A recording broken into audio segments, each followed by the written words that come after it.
आप देख रहे हैं साहिल केसरी न्यूज। केसरी है तो हर खबर मुमकिन है।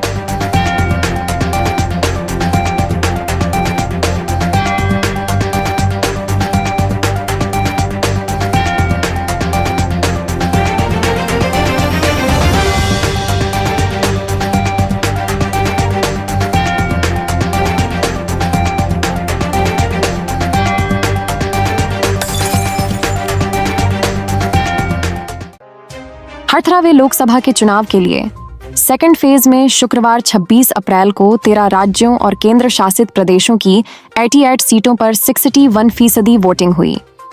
त्रिपुरा में सबसे ज्यादा करीब 78.63% वोटिंग हुई।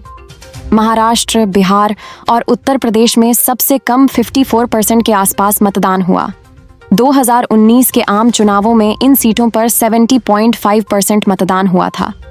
वोटिंग के दौरान मणिपुर के उखरुल से एक वीडियो सामने आया था जिसमें कुछ संदिग्ध एक बूथ के अंदर घुस आए। कांग्रेस नेता जयराम रमेश ने आरोप लगाया कि लोकतंत्र को हाईजैक किया गया। इससे पहले छत्तीसगढ़ के गरियाबंद जिले में बूथ पर ड्यूटी के दौरान एक पुलिसकर्मी ने खुद को गोली मार ली। वह मध्य प्रदेश का रहने वाला है। वहीं तृणमूल कांग्रेस ने आरोप लगाया कि बंगाल की 2 लोकसभा सीटों बालूरघाट और रायगंज में सेंट्रल फोर्सेस महिलाओं को वोटिंग से रोकी।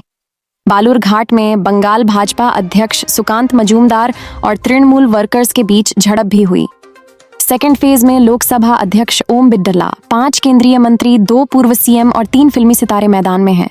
इसके अलावा राहुल गांधी, शशि थरूर और हेमा मालिनी की सीट पर भी वोटिंग हुई। सेकंड फेज का वोटर टर्नआउट आप स्क्रीन पर देख सकते हैं। आउटर मणिपुर के कुछ हिस्सों में दोबारा वोटिंग हुई।